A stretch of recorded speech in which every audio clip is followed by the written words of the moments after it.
எல்லாருக்கும் காலை வணக்கம். பார்த்தீங்கன்னா காலையிலே நம்ம தோட்டத்துக்கு வந்தாச்சு, இளநீ குடிக்கலாம் தோப்புக்கு. பார்த்தீங்கன்னா எங்கள் அம்மா வீட்டுக்கு வந்திருக்கேன், மதுரைக்கு வந்திருக்கேன். ஓகேங்களா, இதை நான் ஒரு பெரிய லாங் வீடியோவாக போடுறேன். இதை வீடியோ நான் போட போகிறேன். பாருங்கள், முடிஞ்ச அளவுக்கு உங்கள் சப்போர்ட்டை கொடுங்க. ஓகேங்களா, நான் இப்போ எங்கள் தோப்பெல்லாம் சுற்றி காட்டுறேன். இதை வச்சு எத்தனை வருஷம் ஆச்சு கண்டு, எத்தனை வருஷத்தில் நம்மளுக்கு வருமானம் ஆச்சு அப்படிங்கிறது நான் சொல்கிறேன்.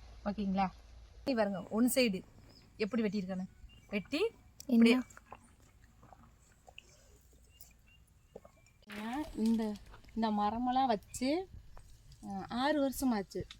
இப்போ 2 வருஷமாக காய் வெட்டிட்டு இருக்காங்களா என்னன்னு தெரியல. 1 வருஷம். ஏம்மா இது எத்தனை வருஷமாச்சுமாச்சு? 7 வருஷம் ஆச்சு. 2 வருஷம் காய் வெட்டுறாங்க, குத்தைக்கு விட்டுறது. அப்படியே அவங்க வந்து 45 நாளைக்கு ஒரு ட்ரிப்பு காய் வெட்டிட்டு போயிடுவாங்க. நம்மளுக்கு அமௌண்ட்டு வருஷத்துக்கு இவ்வளோன்னு பேசிக்கிறது. பார்த்தீங்கன்னா ஒவ்வொரு தென்னை மரத்தில் இங்கே பாருங்க இந்த மாதிரி வந்துடுது, தெரியுதுங்களா? மண்டு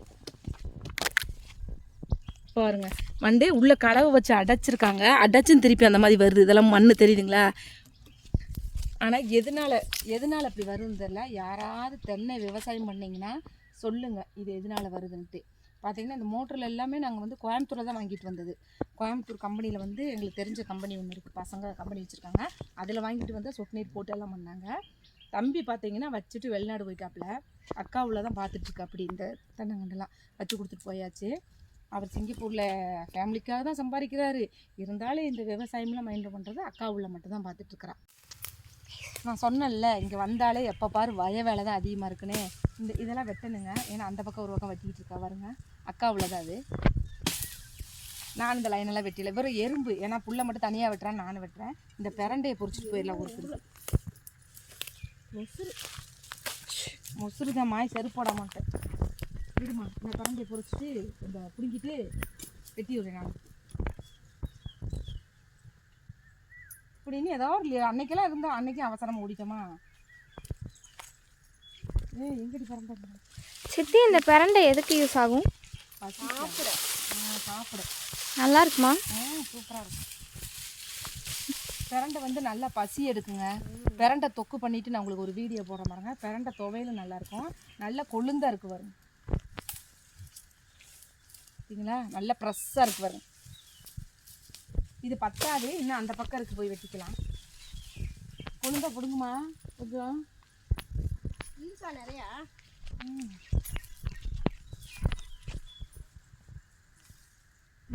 அப்புறம் அது எறும்பு தான் பாருங்க, தெரியுதா? மொசுறு, இதுக்கு பேர் மொசுராமா. நான் இதெல்லாம் வெட்டிடுவோம் நம்ம. கீழே வெட்டுறேன். மொசுரை வெட்டி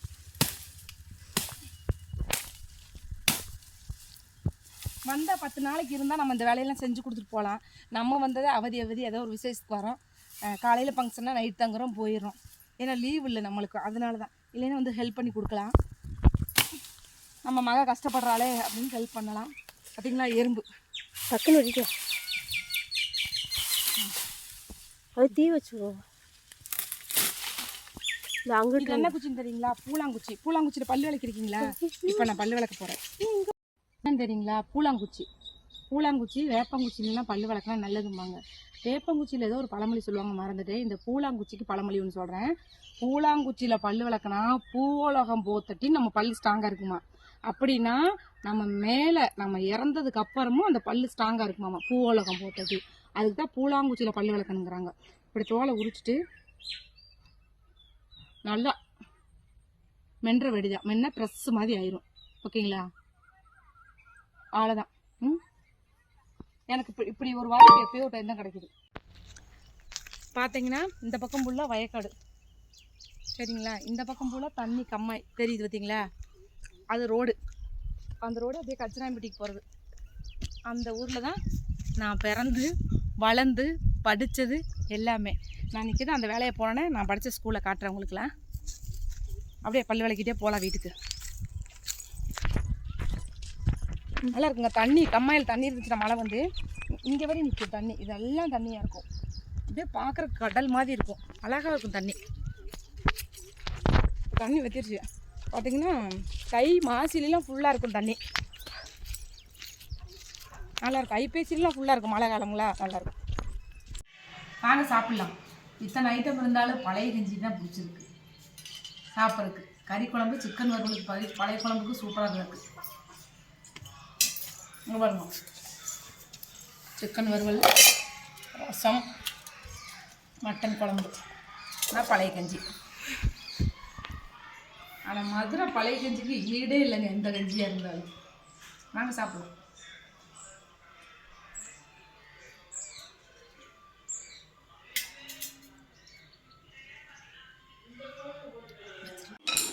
இந்த பழம் எல்லாமே தோட்டத்தில் வச்சுருந்தது. இதுக்கு அடியில் வைக்கப்புல்ல போட்டு இதுக்கு சாக்குள்ள அப்படியே தூக்கி வச்சுட்டோம்.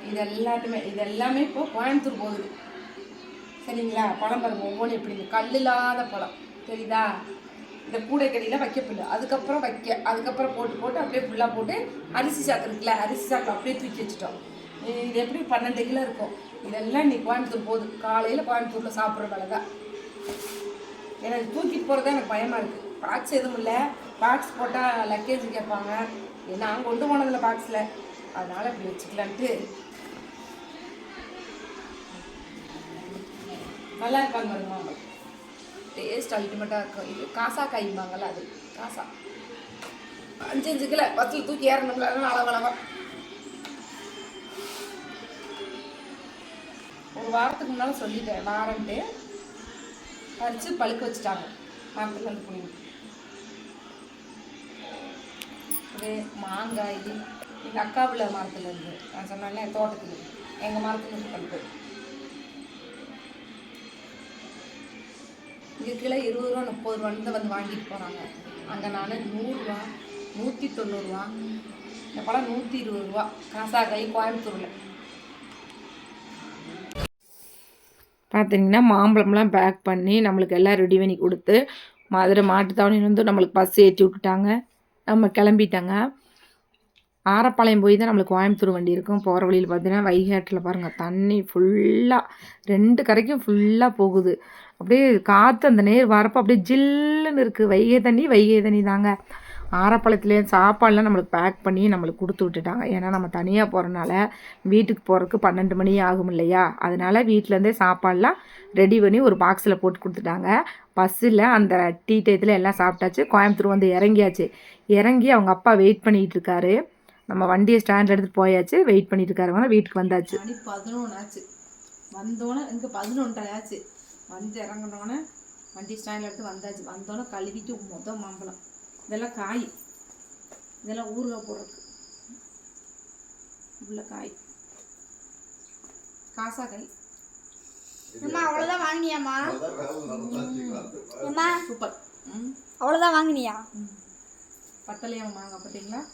10 கிலோ கிட்ட போட்டுருந்தேன்.